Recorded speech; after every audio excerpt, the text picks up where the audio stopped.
siku ambayo Waislamu tunaacha kila kitu kila napofika muda na wakati kama huu, na sisi kuweza kukimbilia msikitini kwa ajili ya kutekeleza ibada ya swala hii. Na unafahamu Ijumaa ni siku ambayo tunasikiliza adhana mbili, na kwa sasa nikukaribisha kwa ajili ya kusikiliza adhana ya kwanza. Karibu.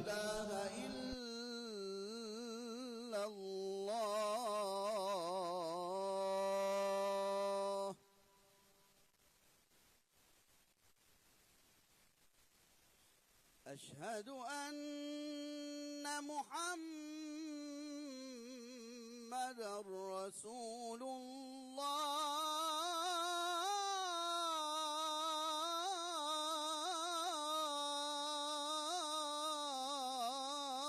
الله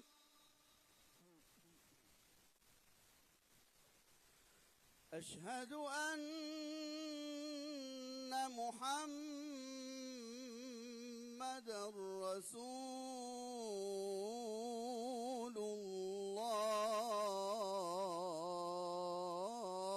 الله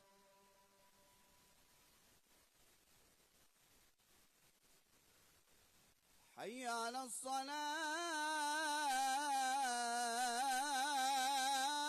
الصلاة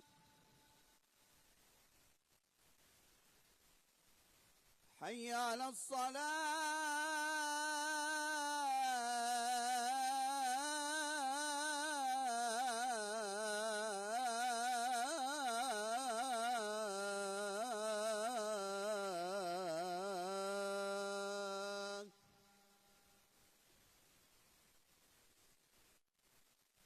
حي على الفلاح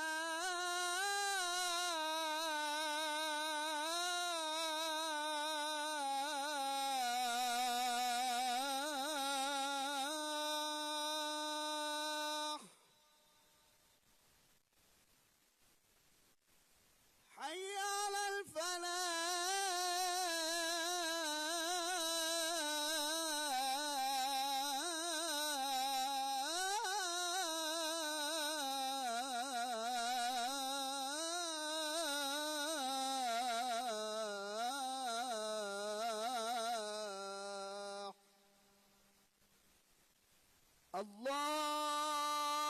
الله أكبر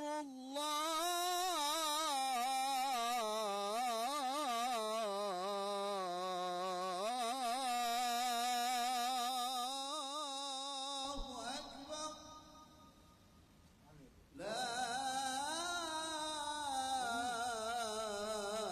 إله إلا الله لا إله إلا الله محمد رسول الله. اللهم رب هذه دعوة التامة والصلاة القائمة آتي سيدنا محمد الوسيلة والفضيلة وابعثه مقام محمود الذي وعنت إنك لا تخلف الميعاد. Assalamu alaikum wa rahmatullahi wa barakatuh. Mtazamaji wa ZBC2 wema unaoendelea, uhali gani? Ni kukaribisha katika matangazo haya moja kwa moja ya kikujia kutoka hapa katika msikiti wa Mtoro, msikiti ambao unapatikana hapa Mahiwa Kariakoo jijini Dar es Salaam. Ikiwa leo ni tarehe 31 mwezi wa 7 2026, sawa kabisa na Safar 16 1448 Hijria. Mimi naitwa Ayubu Mgema, nikukaribishe katika matangazo haya adhim na muhimu ambayo yanakujia katika muda na wakati kama huu kila inapotimu siku ya Ijumaa. Ndugu wa Islam, mwezi huu tuliokuwa nao ni mwezi wa Safar, mwezi ambao umekuwa ukizungukwa na imani mbalimbali tangu zama za ujahil. Watu walikuwa wakiamini kuwa ni mwezi wa mikosi, balaa na misiba, kiasi kwamba waliepuka kusafiri, kufunga ndoa au kuanza shughuli muhimu ndani ya mwezi huu. Lakini Uislamu ulipokuja, Mtume Muhammad sallallahu alaihi wasallam, kiongozi bora kabisa, alibatilisha mila hizo zote na kufaradhishwa kwamba hakuna mwezi wenye uwezo wa kuleta mikosi au baraka kwa Mwenyezi Mungu. Mtume Muhammad sallallahu alaihi wasallam anatuambia kwamba katika mwezi huu hakuna imani ya bundi wala mikosi, wala hakuna ubaya maalum katika mwezi wa Safar. Hadithi hii imepokelewa na Al-Bukhari pamoja na Muslim. Hivyo basi mwezi huu tuliokuwa nao ni kama miezi mingine yote, kinachomleta mtu kheri ni utiifu kwa Mwenyezi Mungu na si jambo jingine. Muumini anatakiwa mtegemee Allah peke yake katika kila jambo na aondoe imani zisizo na misingi katika dini. Na leo tukiwa katika siku ya Ijumaa tunakumbushwa juu ya ubora wake. Mtume Muhammad sallallahu alaihi wasallam amesema kheri ya siku ambayo jua linachomoza ni siku ya Ijumaa. Hadithi hii imepokelewa na Muslim. Hii ndiyo siku ambayo ndani yake kuna saa ambayo dua ya Muislamu hukubaliwa kwa idhini ya Mwenyezi Mungu, na ni siku ambayo ukisoma suratul Kahfi, kumswalia Mtume Muhammad sallallahu alaihi wasallam kwa wingi, kuhudhuria swala ya Ijumaa mapema na kusikiliza khutba kwa utulivu, kwa unyenyekevu. Hivyo basi tusiufanye mwezi huu tuliokuwa nao kuwa mwezi wa hofu, bali tuufanye kuwa mwezi wa kuongeza ibada, kutubu, kuimarisha uhusiano wetu na Allah na kufanya mema. Na tutumie ubora wa Ijumaa kumwomba Allah tusamehe madhambi yetu, aturekebishie hali zetu, atuzidishie riziki zetu zenye baraka, atujalie afya njema na atupe mwisho mwema. Mwenyezi Mungu atujalie tuwe miongoni mwa wanaoitumia Ijumaa hii na miezi mengine katika kutekeleza yaliokuwa kheri. Mtazamaji wa ZBC2, kama ambavyo unafahamu, Ijumaa imesuniwa watu kuwahi msikitini, na kama ambavyo unaona hivi sasa waumini tayari wameshawahi msikitini na wamekaa kwa utulivu kabisa, wengine wakiswali rakaa 2 za kablia, wengine wakisoma Qur'an.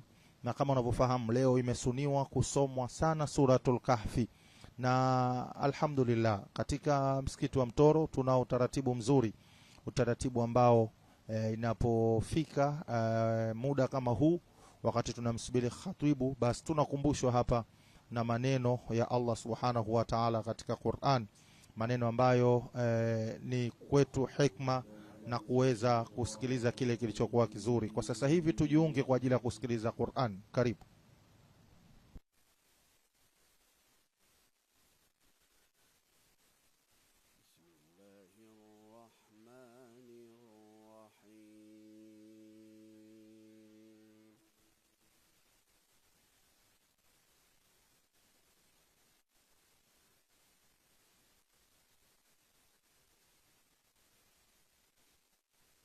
لقد صدق الله رسوله الرؤيا بالحق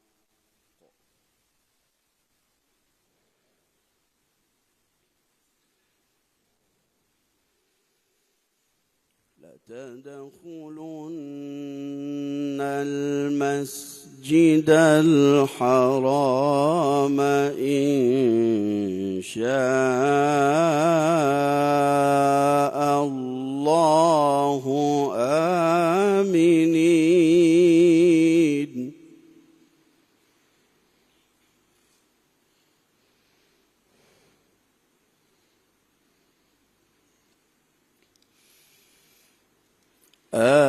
آمنين محلقين رؤوسكم ومقصرين لا تخافون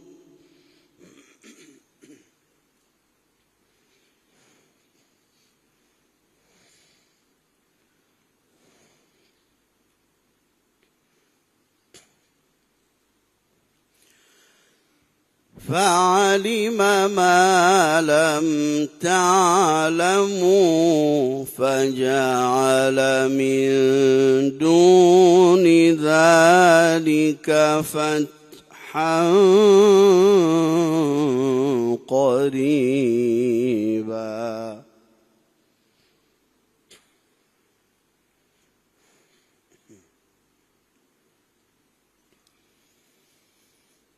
هو الذي أرسل رسوله بالهدى ودين الحق ليظهره على الدين كله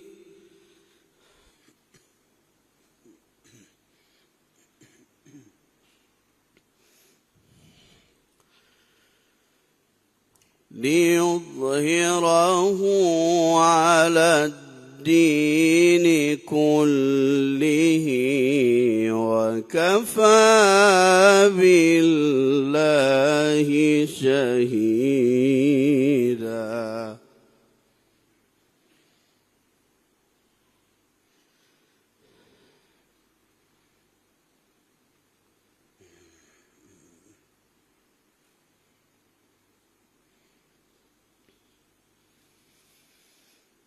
لقد صدق الله رسوله الرؤيا بالحق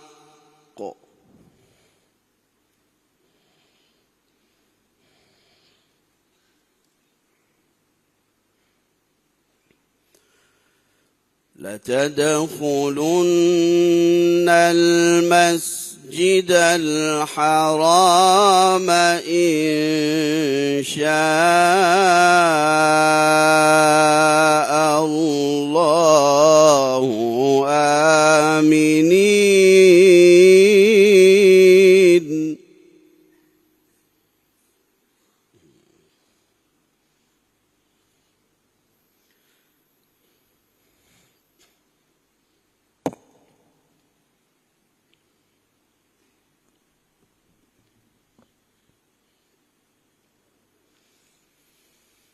لقد صدق الله رسوله الرؤيا بالحق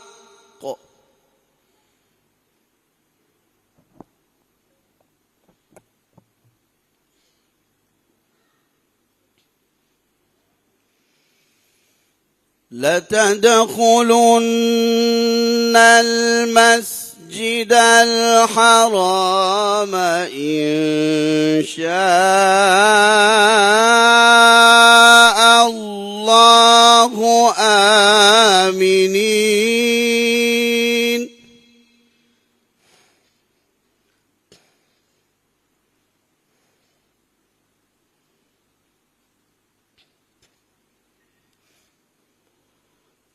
آمنين محلقين رؤوسكم ومقصرين لا تخافون.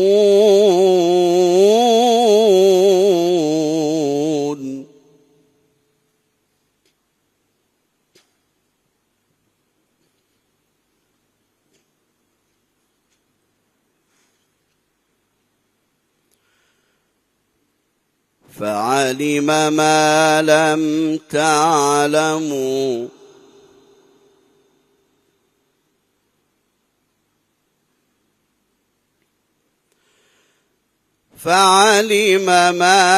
لم تعلموا فجعل من دون ذلك فتحا قريبا.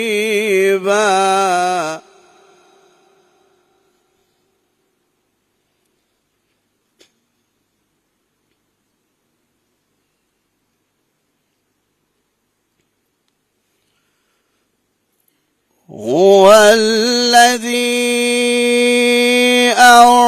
أرسل رسوله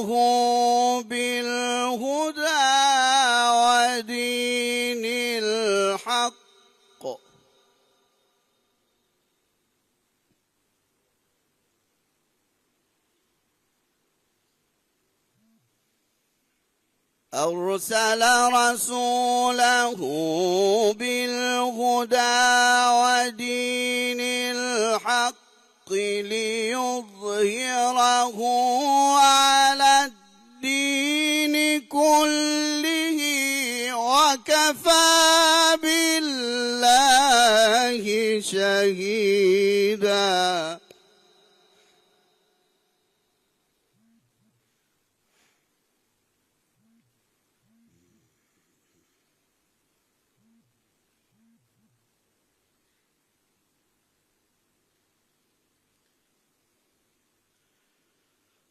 هو الذي أرسل رسوله بالهدى ودين الحق ليظهره على الدين كله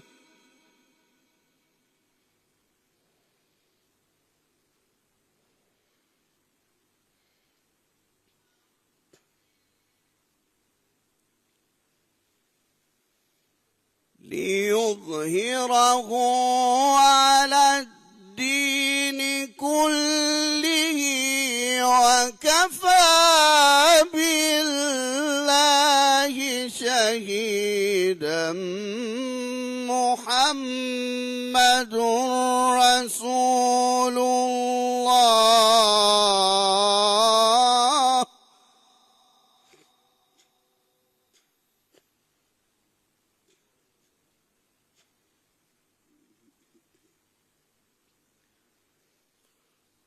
وكفى بالله شهيدا محمد رسول الله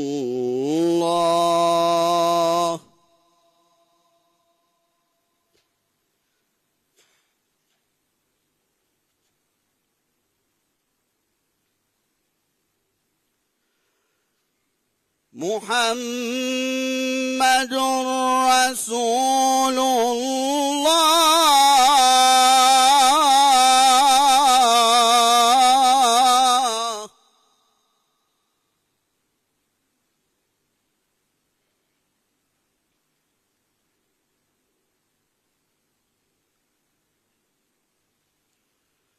وكفى بالله شهيدا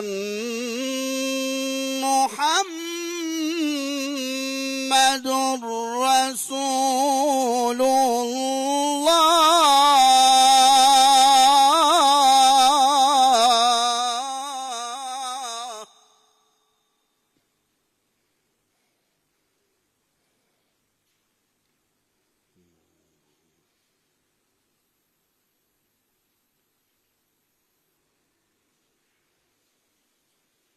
محمد رسول الله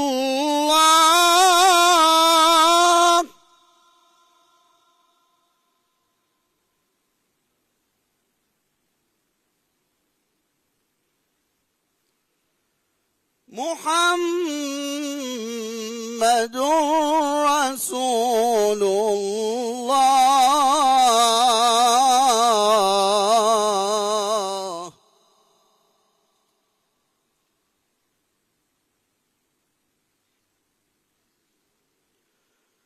والذين معه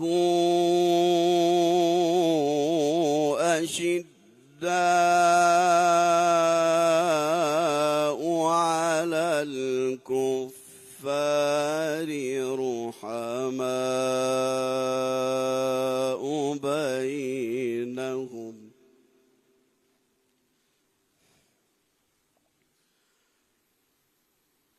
تراهم ركعا سجدا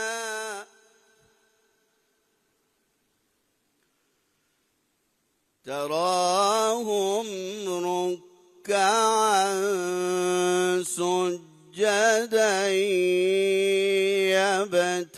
يبتغون فضلا من الله ورضوانا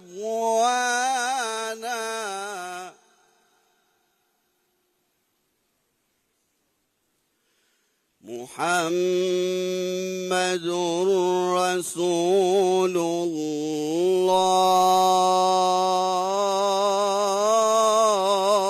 الله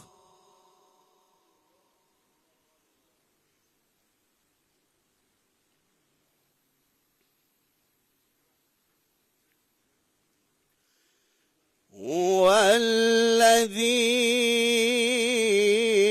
أرسل رسوله بالهدى ودين بالحق ليظهره على الدين كله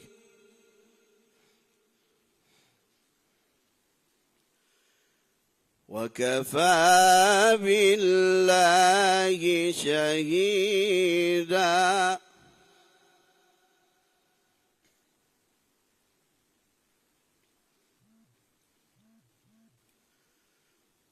ليظهره على الدين كله وكفى بالله شهيدا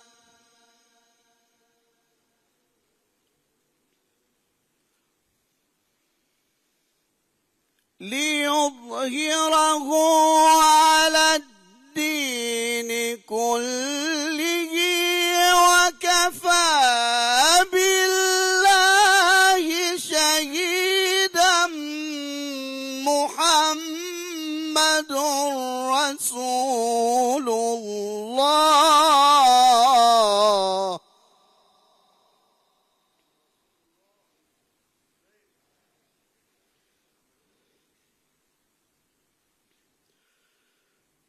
والذين معه أشداء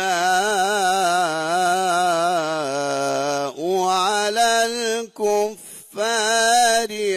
رحماء بينهم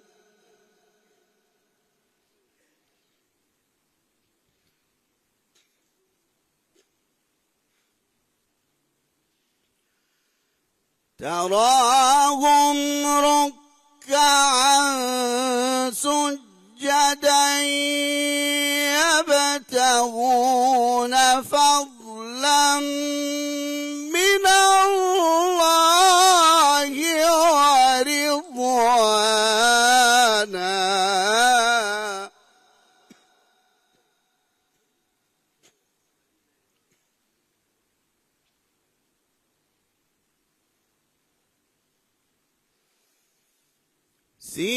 سيماهم في وجوههم من أثر السجود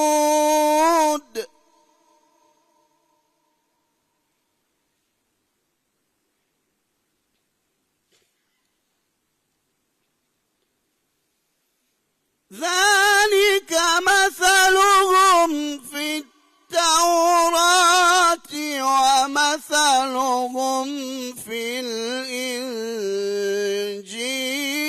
كزرع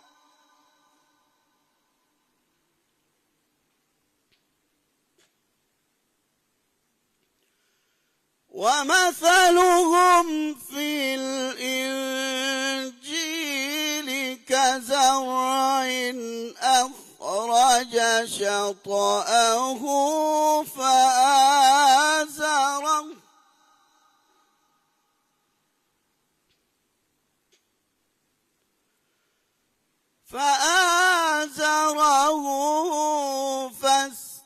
فاستغلظ فاستوى على سوقه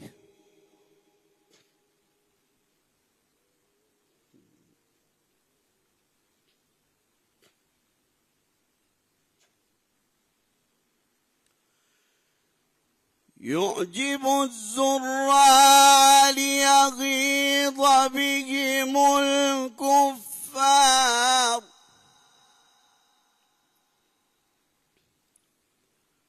وعد الله الذين آمنوا وعملوا الصالحات منهم مغفرة وأجرا عظيما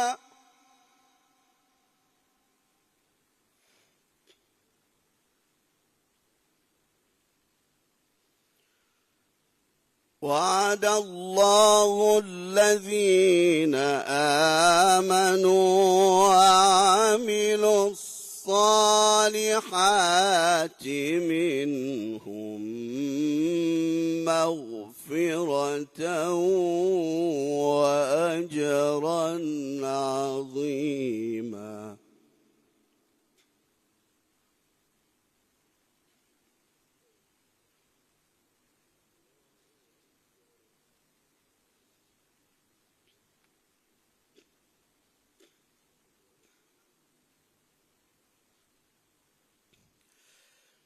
الله أكبر. بسم الله الرحمن الرحيم.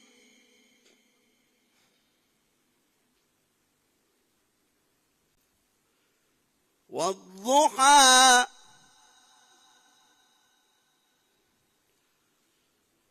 والليل إذا سجى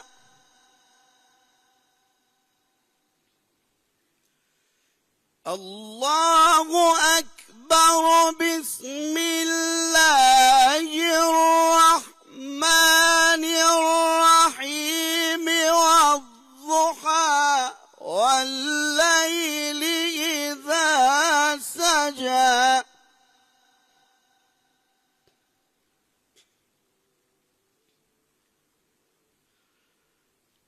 ما ودعك ربك وما قلى وللآخرة خير لك من الأولى ولسوف يعطيك ربك فترضى.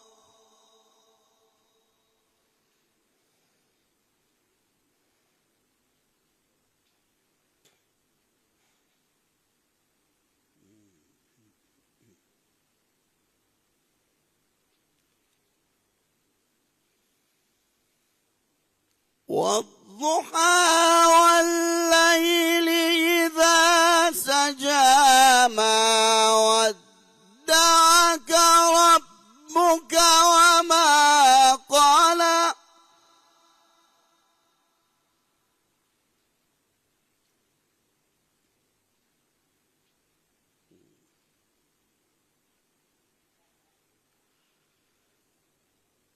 ما ودعك ربك وما قلى وللآخرة خير لك من الأولى ولسوف يعطيك ربك فترضى.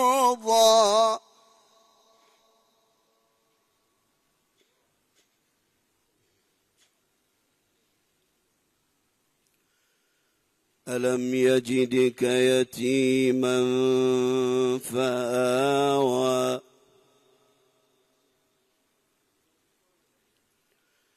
ووجدك ضالا فهدى ووجدك عائلا فأغنى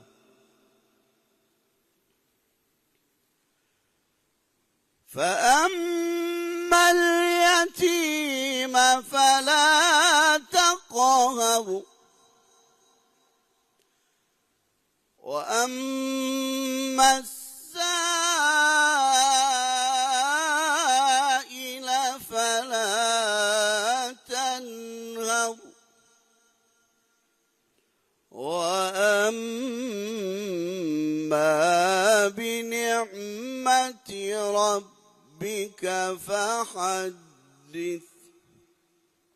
صدق الله العظيم. صدق الله العلي العظيم وصدق الرسول الكريم. Mtazamaji wa ZBC tu wema unaoendelea, alhamdulillah tumeweza kustafid kwa Qur'ani nzuri iliyosomwa na Sheikh Ali miongoni mwa vijana ambao wanaitumikia Qur'an na wao wameamua maisha yao kuwapa Qur'an. Utulivu wa msikiti wa Mtoro ni wa hali ya juu. Hivi sasa waumini kutokea maeneo mbalimbali wakiwa wamekusanyika hapa wakitekeleza amri ya Allah subhanahu wa ta'ala.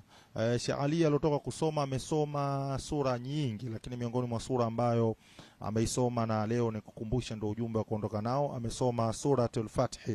Sura ambayo ina mengi ambayo imezungumziwa, ni sura ya 48 katika Qur'an, na sura hiyo ina aya 29 na iliteremshwa Madina. Na miongoni mwa faida ambazo tumekumbushwa leo na Sheikh Ali kupitia sura hiyo ni matumaini, kwamba Mwenyezi Mungu anawapa matumaini wale ambao wenye mitihani. Inawezekana ikawa wewe una mtihani wa namna yote, basi Allah subhanahu wa ta'ala ukisoma sura hiyo utaona. Lakini kuna utiifu kwa Mwenyezi Mungu na mtume wake, mtume wetu Muhammad sallallahu alaihi wasallam, na ubora wa maswahaba. Kwa hiyo wewe kidogo ambaye umepita madrasa leo ukitoka hapa na ni siku ya kusoma sana Qur'an, unayo fursa ya kwenda kuipitia sura hiyo, na insha Allah tuweze kuwa wenye kuitekeleza na kuielewa Qur'an. Hivi sasa waumini wakiwa wamekaa kwa utulivu, wengine wakiendelea kusoma Qur'an kama ambavyo mtazamaji unaona katika runinga hapo, watu wanasoma Qur'an. Leo ni siku ambayo imesuniwa kusoma sana Qur'an. Ni siku ambayo kwa muda huu yoyote ambaye anafanya biashara ya kuuza na kununua, basi ajue yupo katika makosa, kwa sababu Allah subhanahu wa ta'ala anasema inaponadiwa adhana kwa ajili ya swala ya Ijumaa, basi tuache kuuza na kununua ili tuweze kutekeleza kile ambacho Allah subhanahu wa ta'ala ametuambia. Na wewe ambaye upo nyumbani hivi sasa, ni kusihi kama ambavyo nimekukumbusha hapo kupitia Qur'an, uweze kukimbilia katika msikiti ambao uliokuwa karibu na wewe, ili na wewe uwe miongoni katika wale ambao wamefaulu. Miongoni mwa siri ya siku ya Ijumaa, leo kuna saa ambayo Allah subhanahu wa ta'ala anapokea dua zetu, haikataliwi. Ni siku ambayo Allah subhanahu wa ta'ala ameificha ili mimi na wewe tuweze kuitafuta. Kwa hiyo ni wajibu wetu, mimi pamoja na wewe, kuweza kufika na kuitafuta saa hiyo. Lakini pia kuoga hushi kwa ajili ya Ijumaa kabla ya kwenda msikitini ni miongoni mwa jambo ambalo Allah subhanahu wa ta'ala, na ni sunna pia katika siku ya Ijumaa. Lakini kuvaa nguo safi na nzuri kama ambavyo waumini wa Masjidi Mtoro wameweza kufanya hapo.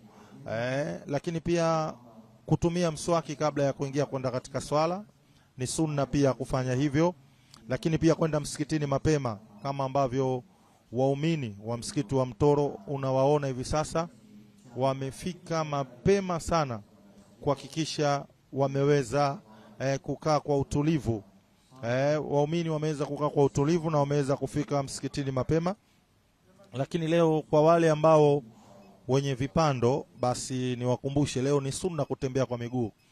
Na kwa wakati huu tunajiandaa hapa kwa ajili ya kusikiliza hutuba, na tunaye mwalimu wetu imamu msaidizi Sheikh Uthman Khamis ambaye yeye leo ndio anakwenda kutoa hutuba. Kwa hiyo nikusihi wewe ambaye una dharura na unatazama ZBC2 wema unaoendelea, usitoke hapo ulipo, na sisi ambao tupo msikitini inshallah tuendelee kupata subra. Kwa wakati huu nikukaribishe kwa ajili ya kusikiliza adhana kwa ajili ya swala. Karibu.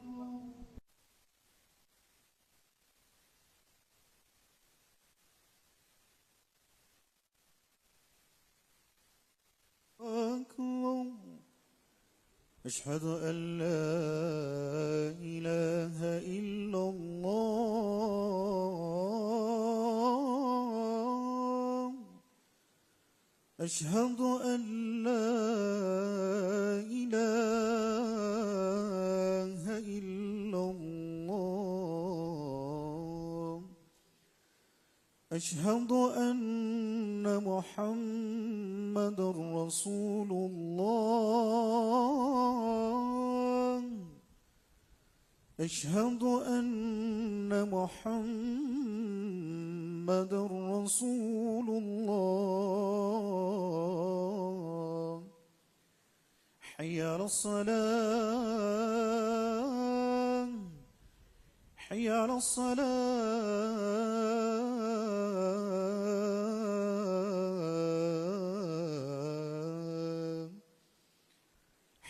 على الفلاح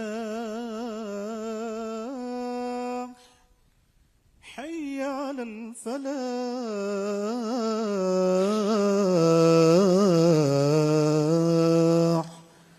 الله أكبر الله أكبر لا إله إلا الله لا إله إلا الله محمد رسول الله اللهم رب هذه دعوة التامة والصلاة القائمة آتي سيدنا محمد الوسيلة والفضيلة.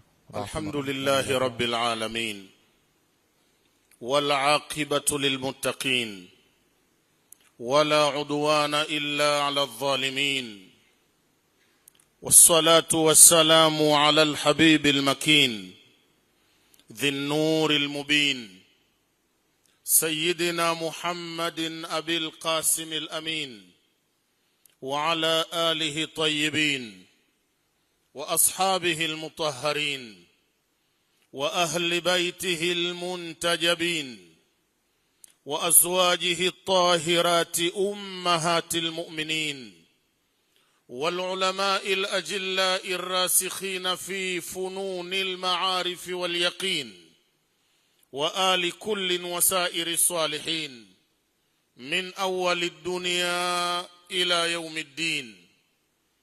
أما بعد، أيها الناس، أوصيكم ونفسي بتقوى الله فقد فاز المتقون. Ndugu Waislamu, namshukuru Mwenyezi Mungu Subhanahu wa Ta'ala aliyetufikisha siku ya leo, akatujalia na kuja hapa msikitini ili tuje atugawie thawabu na radhi zake. Namuombea rehma na amani bwana wetu bwana mtume Muhammad sallallahu alayhi wa alihi wa sahbihi wasallam, mtume aliyetufundisha kuhudhuria mahala kama hapa siku kama ya leo, na akawa anawakasirikia watu wote wanaokosa kufika msikitini siku ya Ijumaa. Akasema sallallahu alayhi wasallam, la yantahiyanna aqwamun an tarkihimul jumaat au la yusallitanna Allahu ta'ala ashrarahum fala yustajabu lahum du'auhum. Sadaka Rasulullah sallallahu alayhi wasallam. Mtume ametuambia, na wataacha watu tabia ya kukosa Ijumaa kuwapita, hii tabia waiwache, la sivyo Mwenyezi Mungu atawashakiza kwao maadui zao, atawachanganya na maadui zao na wabaya wao, kisha dua zao wakiomba hazitojibiwa. Maladhi yani hadha, kinachofahamishwa na haya maneno ya bwana mtume Muhammad sallallahu alayhi wasallam, kitendo cha kuacha kuhudhuria Ijumaa kinasababisha dua zikiombwa hazipokelewi, dua zikiombwa hazitojibiwa. Ni katika uzito na fadhila ya Waislamu kuhudhuria swala al-Jumaa kama leo. Inshallah Mwenyezi Mungu atuwafikishe kupata Ijumaa zote, tusikose Ijumaa hata moja, na tukienda kusali Ijumaa basi Mwenyezi Mungu aipokee swala yetu. Ndugu Waislamu, na jambo dogo nataka kusema leo. Kabla ya kulisema, nikumbushe machache ambayo nyote mnayajua. La kwanza, acheni tabia ya kuilinganisha au kuifananisha siku ya Ijumaa na siku nyingine. Ijumaa ni siku maalumu, ameitukuza Mwenyezi Mungu Subhanahu wa Ta'ala. Ijumaa ni siku maalumu, ndivyo alivyotaja bwana mtume Muhammad sallallahu alayhi wasallam. Maana yake nini? Unavyotakiwa kuwa siku ya leo, usiwe siku nyingine tofauti na leo. Leo ni siku mahususi kwa yote. Ikutosheni ninapotaka kuwasomeeni hadithi ya bwana mtume Muhammad sallallahu alayhi wasallam alipotuambia, sayyidul ayami yaumul jumaa, sayyidul ayami yaumul jumaa, fihi khuliqa Adam wa fihi udkhila aljanna wa fihi ukhrija minha wa fihi hubita ila al-ardi wa fihi taqumu as-sa'a wa fihi la sa'atun la yuwafiquha 'abdun muslimun yas'alu Allah ta'ala hajatan illa a'tahu Allah iyyaha. Umeiona siku ya Ijumaa? Wewe unaifanyia mchezo Ijumaa, unailinganisha na siku nyingine. Kalla wa alfu kalla. Ijumaa haiwezi kuwa kama Alhamis.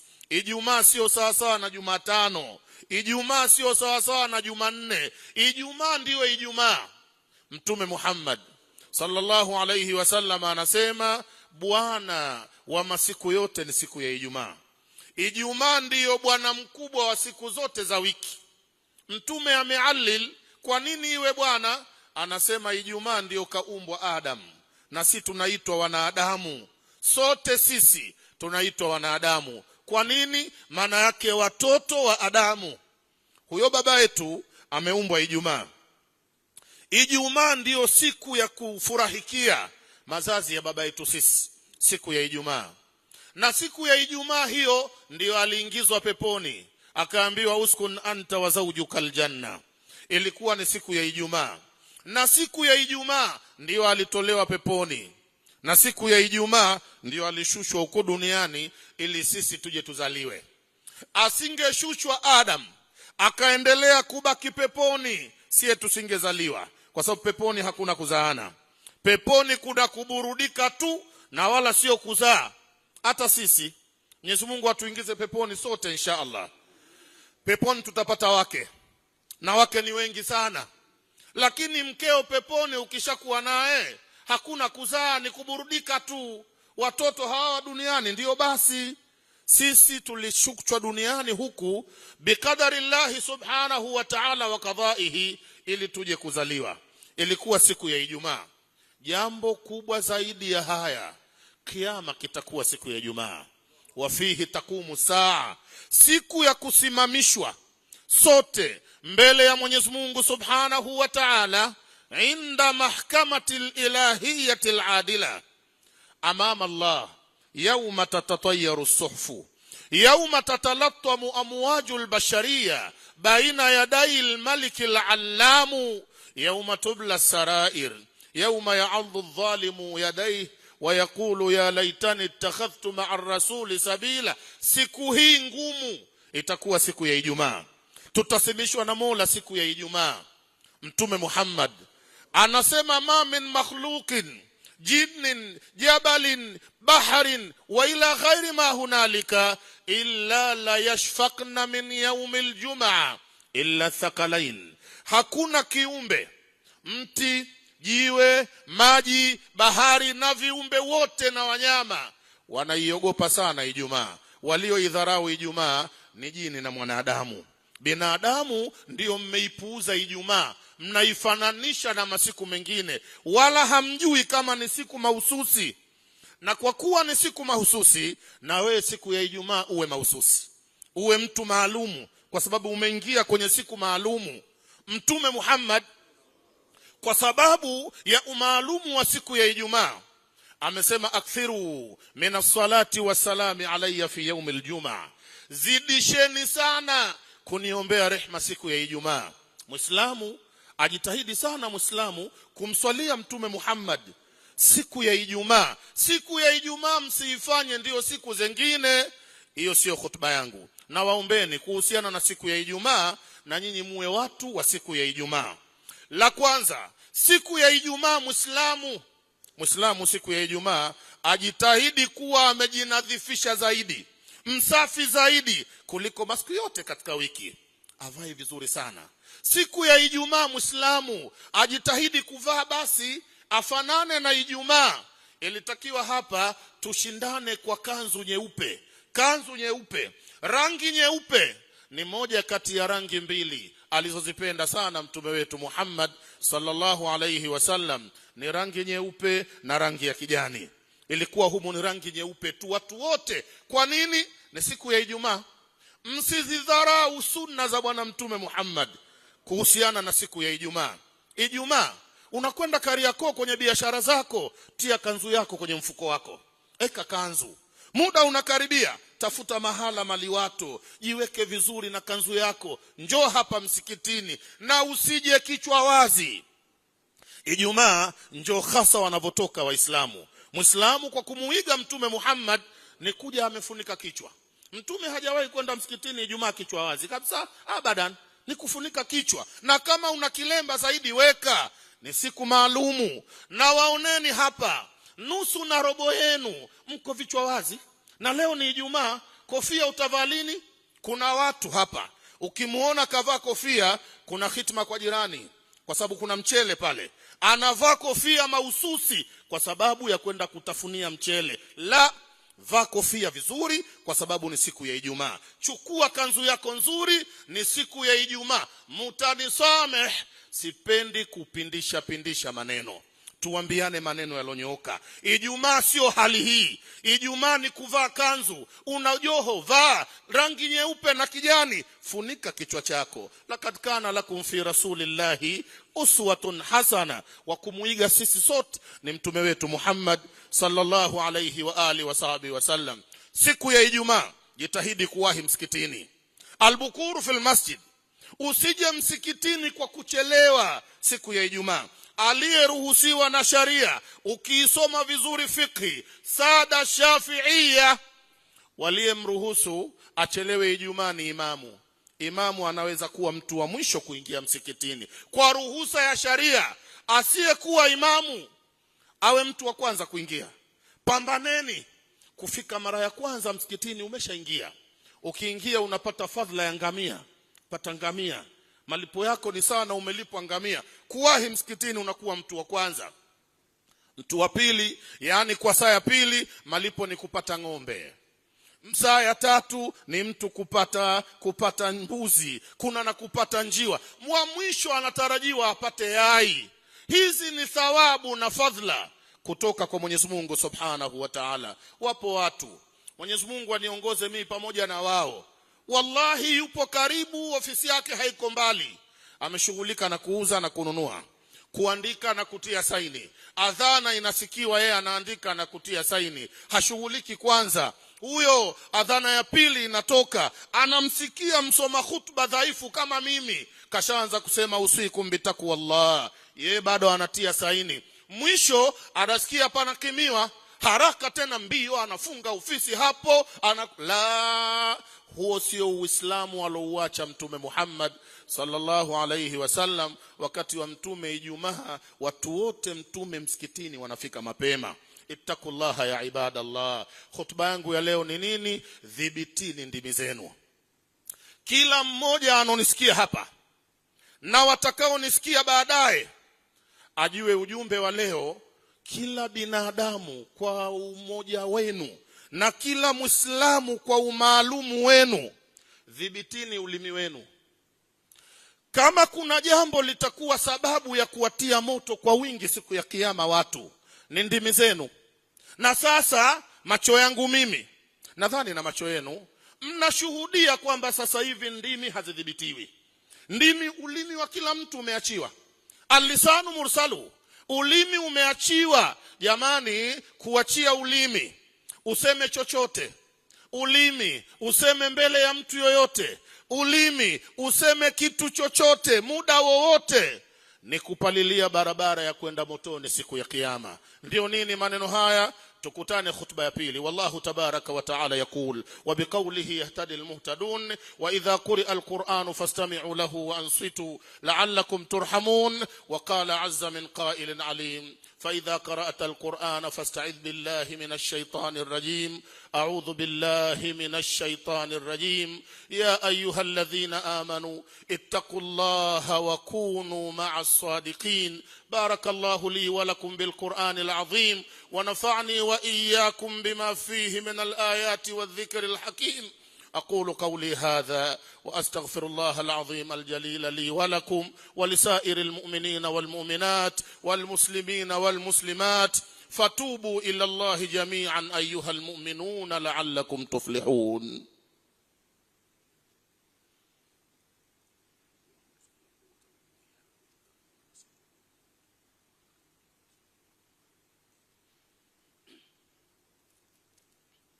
الحمد لله وحده الغني عما سواه المفتقر إليه كل ما عداه وصلى الله وسلم على سيدنا محمد نبي الله تعالى ومصطفى الذي أنقذنا من الردى وحمانا بنور الهدى وجعل يصلح أحوالنا إلى آخر المدى وعلى آله وأصحابه الذين حازوا الفضائل أبدا سرمدا.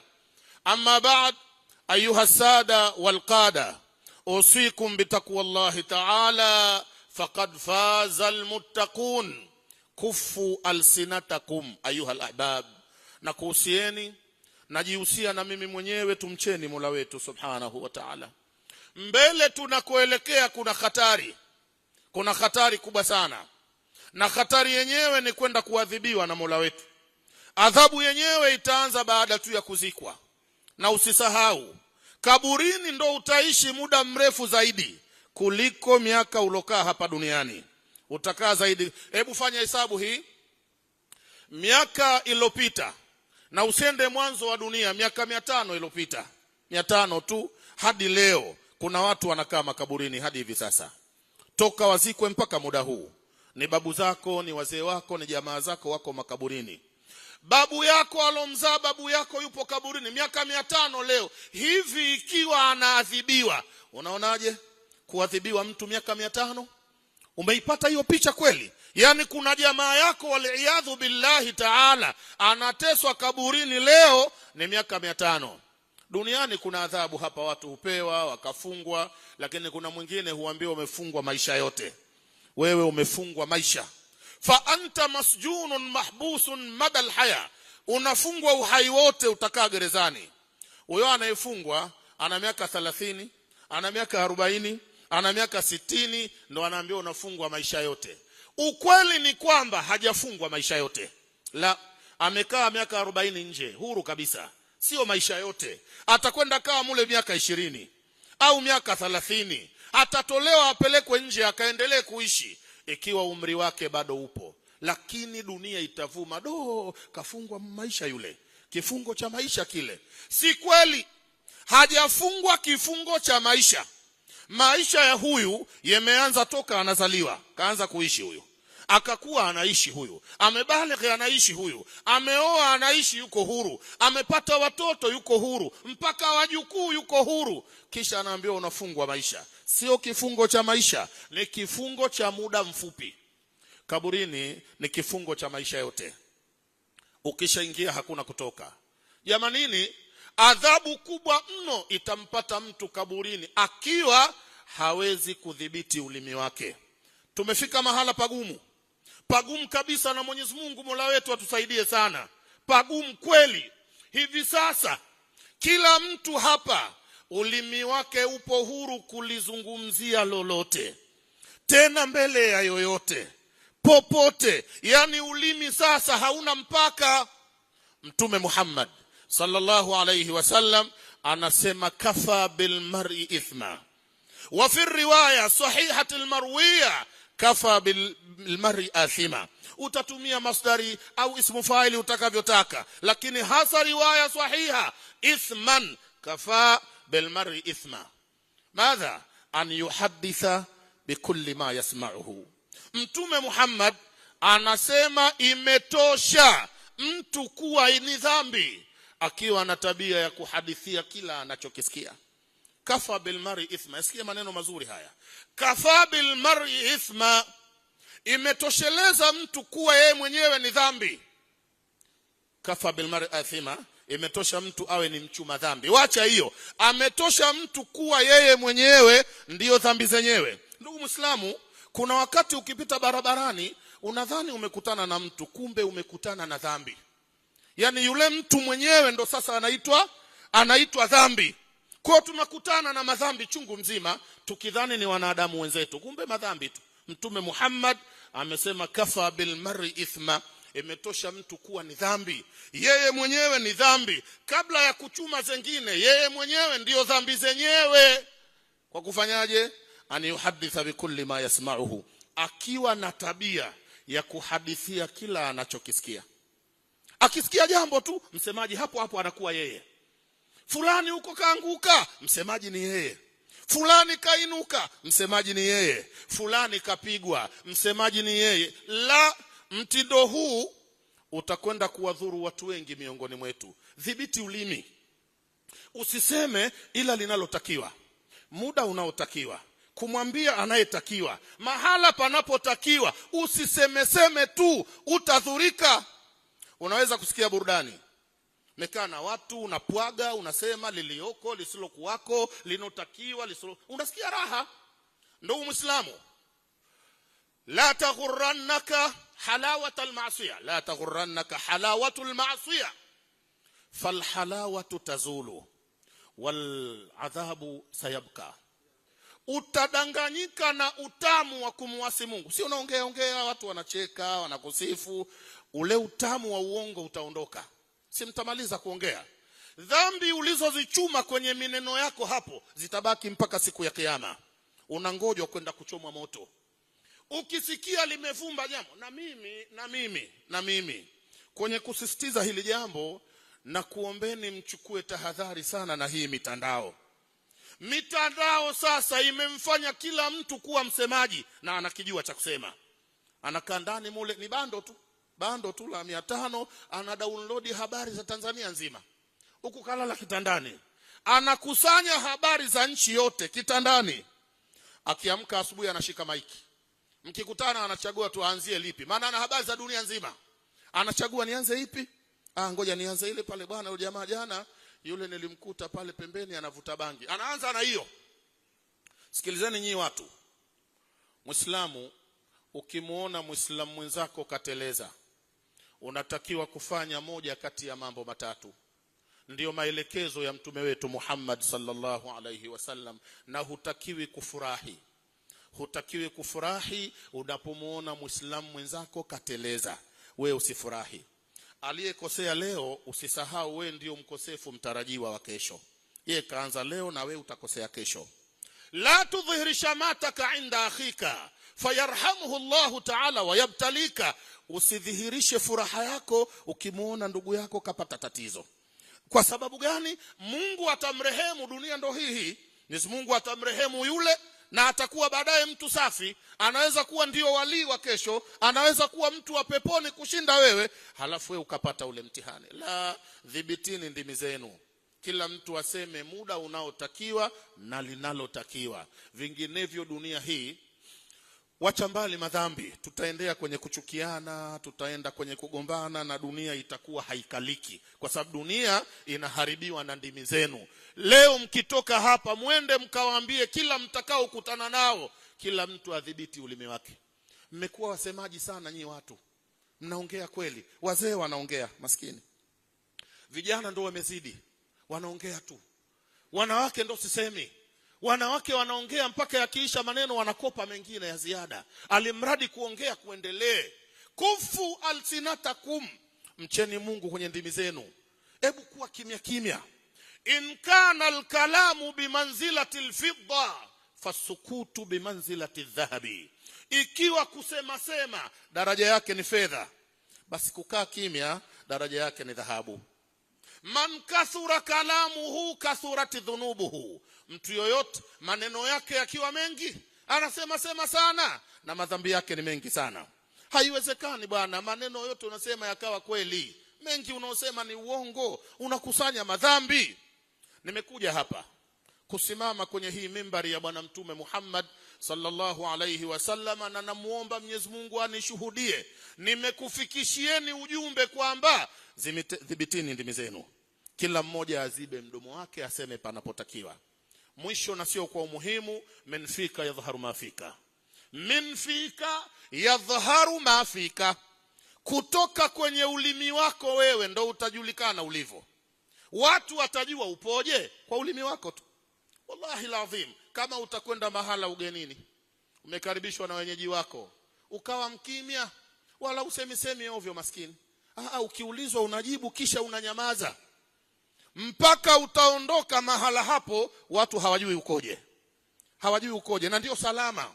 Ukiwa ugenini, we ujue tabia za wenyeji, sio wenyeji wakujue we kwanza. Dhibiti mdomo. Lakini ukianza kufungua kinywa tena unapita CD, yani CD umeizidi kwa kuongea, siku ya pili watu wote washajua, ala huyu kumbe muongo huyu, ala huyu kumbe mbea huyu. Maana nasikia kuna utafahamika ulivyo. Kuna watu wengi za tusiokuwa mashekh, sisi tusokuwa mashekh unajulikana mara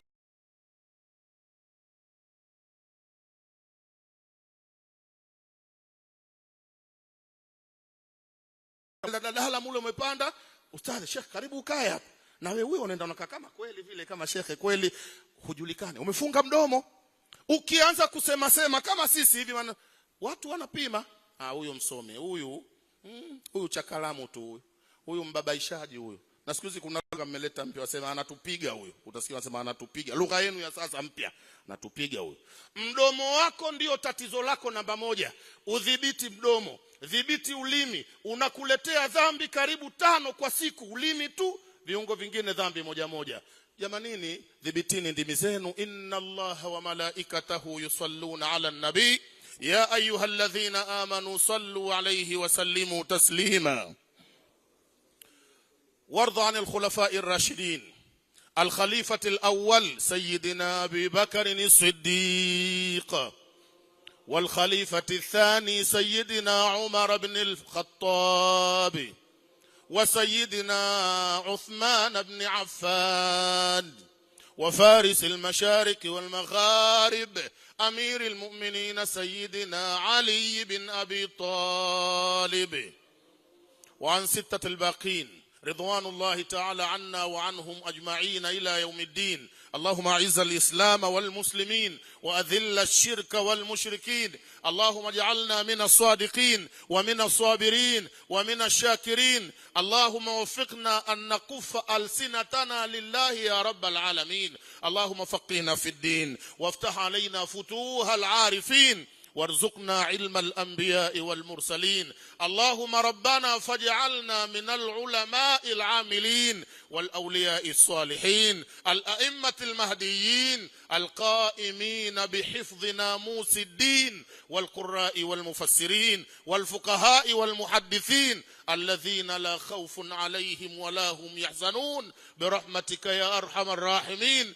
عباد الله، إن الله يأمر بالعدل والإحسان وإيتاء ذي القربى وينهى عن الفحشاء والمنكر والبغي يعظكم لعلكم تذكرون. قوموا إلى صلاتكم يرحمكم الله. الله أكبر الله أكبر. أشهد أن لا إله إلا الله وأشهد أن محمدا رسول الله. حي على الصلاة حي على الفلاح، قد قامت الصلاة قد قامت الصلاة. الله أكبر الله أكبر. لا إله إلا الله.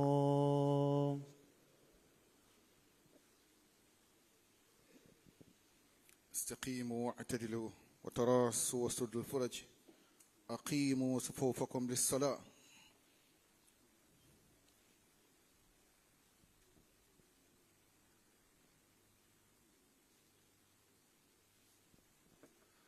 الله أكبر.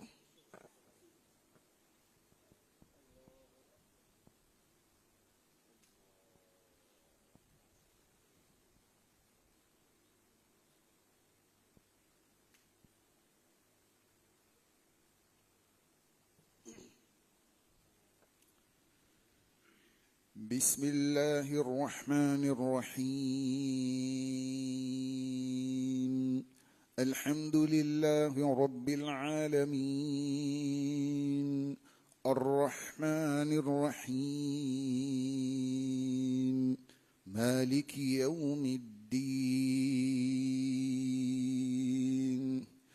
إياك نعبد وإياك نستعين. اهدنا الصراط المستقيم صراط الذين أنعمت عليهم غير المغضوب عليهم ولا الضالين.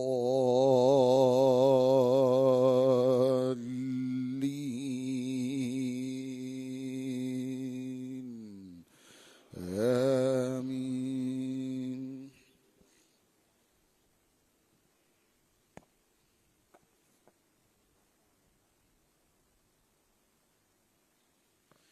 بسم الله الرحمن الرحيم ألم تر كيف فعل ربك بأصحاب الفيل ألم يجعل كيدهم في تضليل وأرسل عليهم طيرا أبابيل ترميهم بحجارة من سجيل فجعلهم كعصف مأكول. الله أكبر.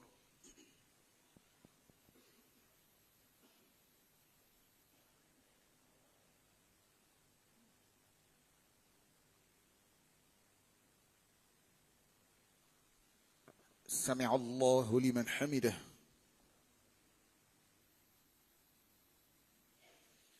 الله أكبر.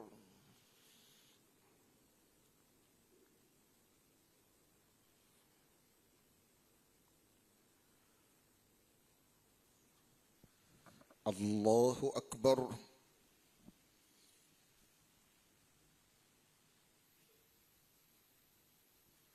الله أكبر.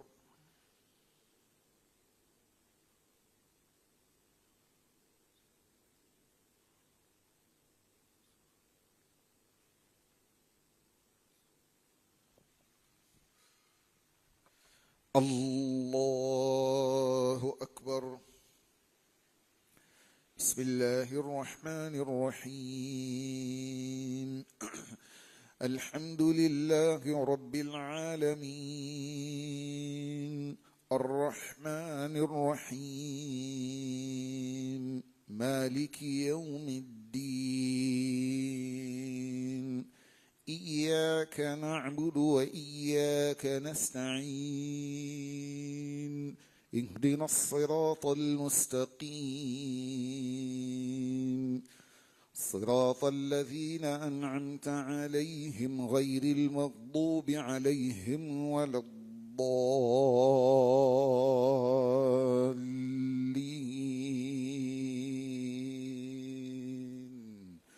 آمين.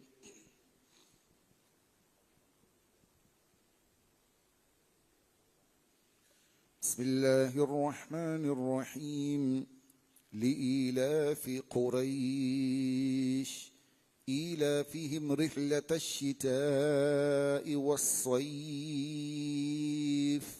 فليعبدوا رب هذا البيت الذي أطعمهم من جوع وآمنهم من خوف. الله أكبر.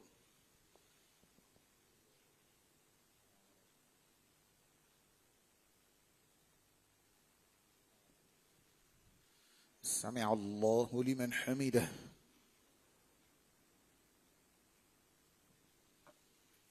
الله أكبر.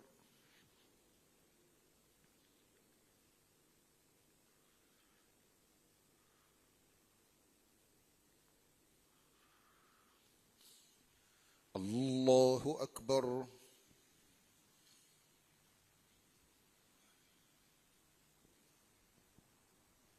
الله أكبر.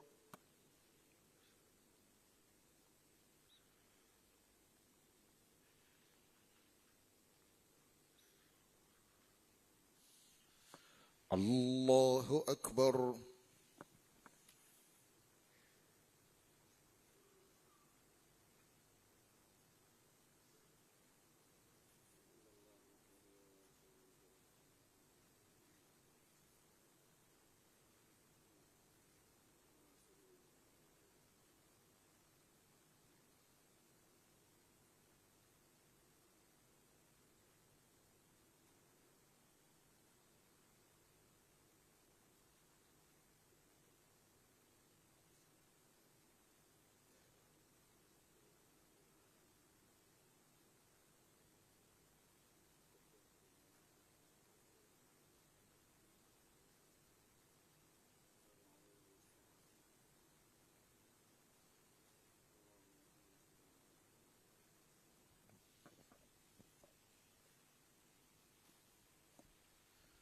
السلام عليكم ورحمة الله. السلام عليكم ورحمة الله. الحمد لله.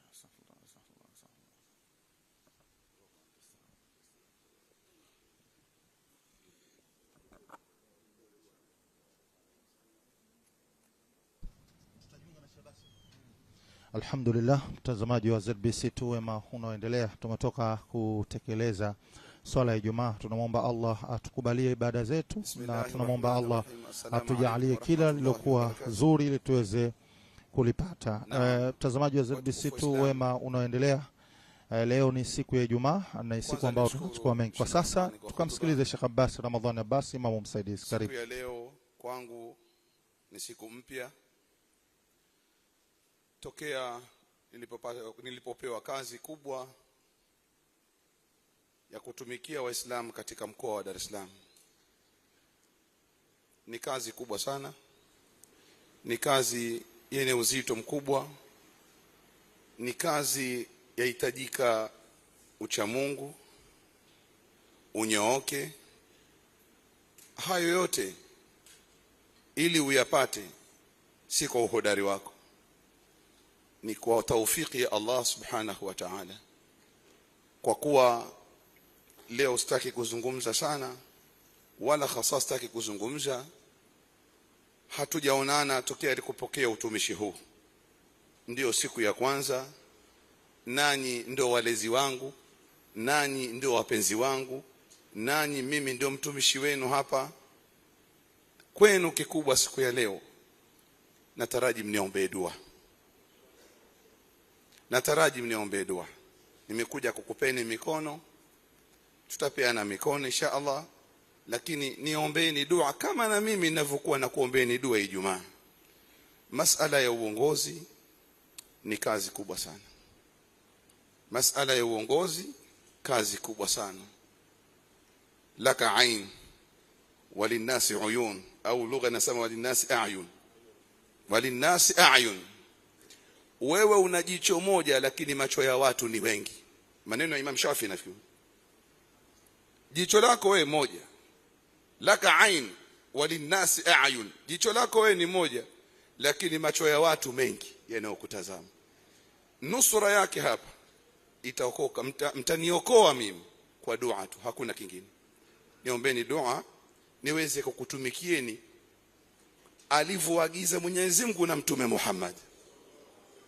Na Mwenyezi Mungu atuzidishie ucha Mungu na tuzidi kutafuta ilmu ili tuweze kuwatumikia Waislamu vile anavyotaka Mungu na Mtume, sivyo zinavyotaka nafsi zetu sisi. Sababu ni kazi kweli kweli, kitengo ni kikubwa, mji ni mkubwa, mambo ni makubwa, mambo ni mazito. Hapa inatakiwa mniombe dua na ipite taufiki ya Allah subhanahu wa ta'ala ili tuweze kuwa waadilifu wa kisawasawa na sio waadilifu katika macho ya watu. Macho ya Mwenyezi Mungu yanatutazama. Kazi kubwa sana.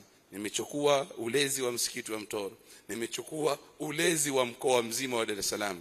Hapa ndimi zenu na dua zenu ndio mwokozi wa maisha yangu na kiti hiki nilichokikalia. Naombeni dua zenu Sheikh Athman na Sheikh Abdallah, na kuombeni msimame. Niombeni dua mwenzenu kwa mahaba yenu. Mwenyezi Mungu aniwezeshe baada ya hapo niweze kusalimiana na Waislamu wa msikiti wa Mtoro. Leo sina maneno mengi, siku za kusema zipo. Siku za kusema zipo na ziko njiani.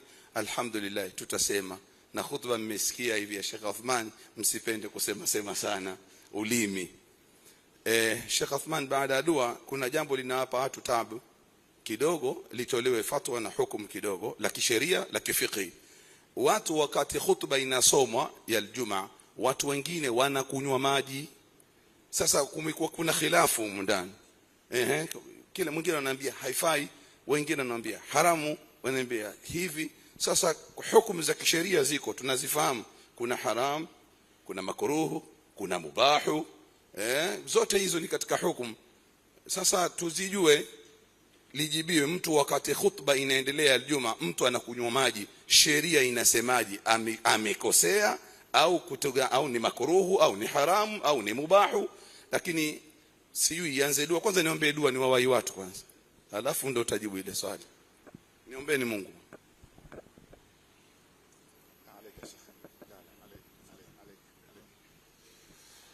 الحمد لله رب العالمين والصلاة والسلام على رسول الله صلى الله عليه وسلم. اللهم استر هذا الرجل من عيوب الدنيا والآخرة والبلاء والمرض والفتنة والحسد والسحر والشيطان والشدائد ما ظهر منها وما بطن ما لا يكشف غيرك إنك أنت السميع العليم.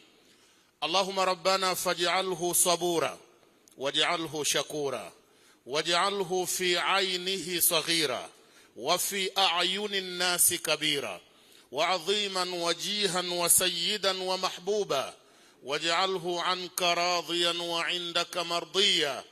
اللهم حببه في قلوب عبادك من بني آدم وبنات حواء، حببه بين يديهم وكرمه لداهم واجعله يا رب من المقربين. اللهم استره من كيد الكائدين وحسد الحاسدين وظلم الظالمين وسحر الساحرين وحقد الحاقدين وأذى المؤذين ومكر الماكرين، وأخرجه وأخرجنا من بينهم سالمين غير ضالين ولا مضلين غير الظالمين ولا مظلومين، يا أرحم الراحمين يا أمان الخائفين يا مجيب السائلين يا معين الفقراء البائسين. اللهم يا سند العاجزين أكرمه وأكرمنا يا أكرم الأكرمين. اللهم احفظه كما حفظت روحه في جسدي، إنك على كل شيء قدير وبالإجابة جدير وبعبادك لطيف خبير. إنك أنت الله كريم جابر الضعفاء والمنكسرين وأنت رجاء الراجين برحمتك يا أرحم الراحمين. وصلى الله وسلم وبارك على سيدنا الحبيب محمد وآله وصحبه وسلم والحمد لله رب العالمين. Dua yangu ni hiyo kwa ndugu yangu. Sasa swali la kunywa maji, khutba inatolewa. Sheikh Abdallah yuko hapa.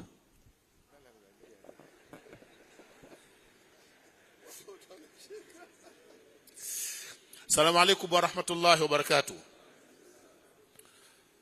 قال رسول الله صلى الله عليه وسلم: إذا ركى الخطيب المنبر فلا يتحدثن أحد منكم ومن يتحدث والخطيب يخطب فقد لغى ومن لغى فلا جمعة له.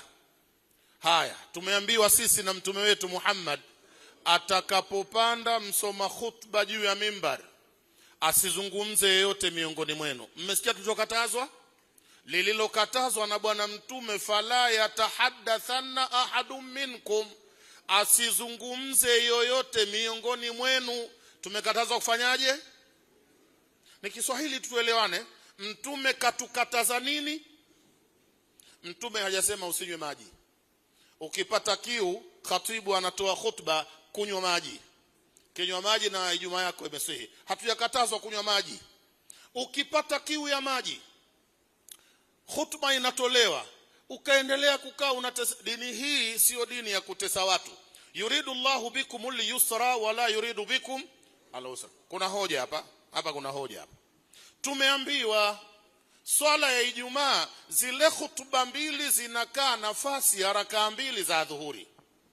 Tumeambiwa maneno hayo? Hamkupata kuyasikia? Tumeambiwa hivi, aljuma ni rakaa mbili. Lakini kwa wasio swali Ijumaa, ambao Ijumaa sio wajibu wao, pana watu Ijumaa sio wajibu wao, hata wasiposwali Ijumaa hawana dhambi, na hao ni watu wanne. Hapa duniani pana watu wanne Ijumaa sio wajibu wao. Enyi watu, mnanielewa?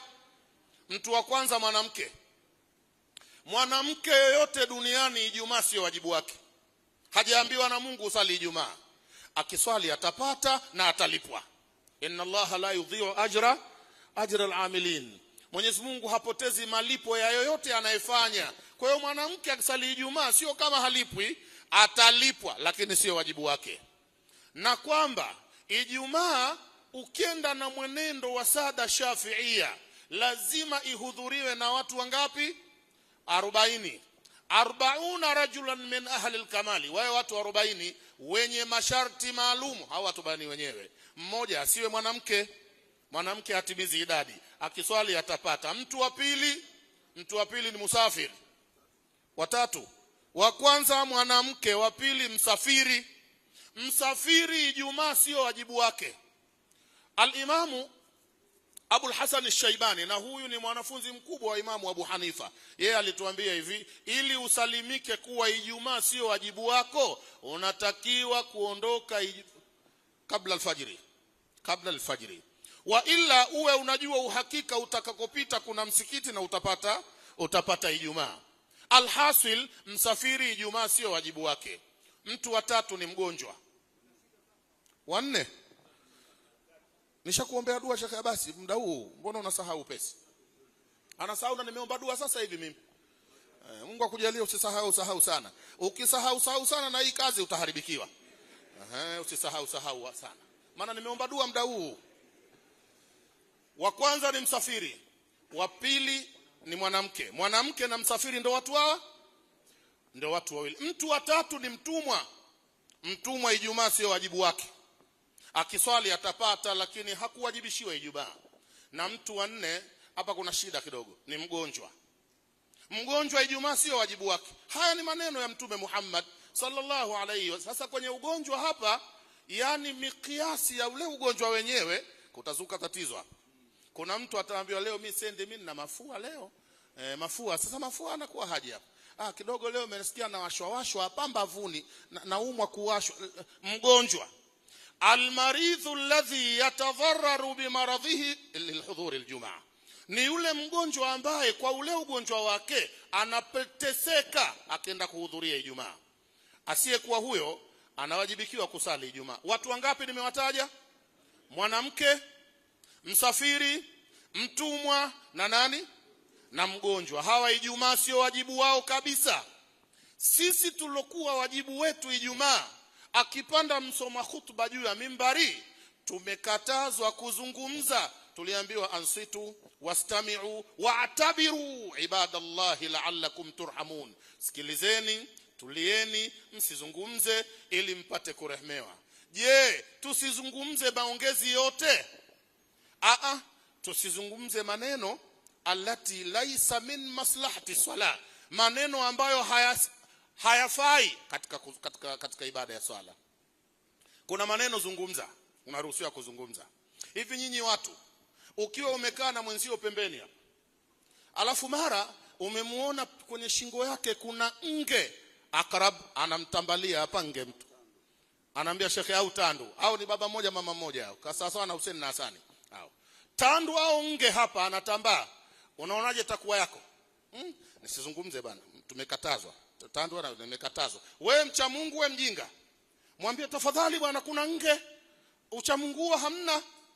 Unaswali hapa unamuona mtu kakaribia kuegemea waya wa umeme na uko wazi, mwambie utapigwa shoti na dhambi huna na Ijumaa umepata. Sio, mnanielewa ninavyosema? Ukipata kiu ya maji kunywa na dhambi huna, wallahu a'lam. Sheikh anasema tupeane mikono. Uradi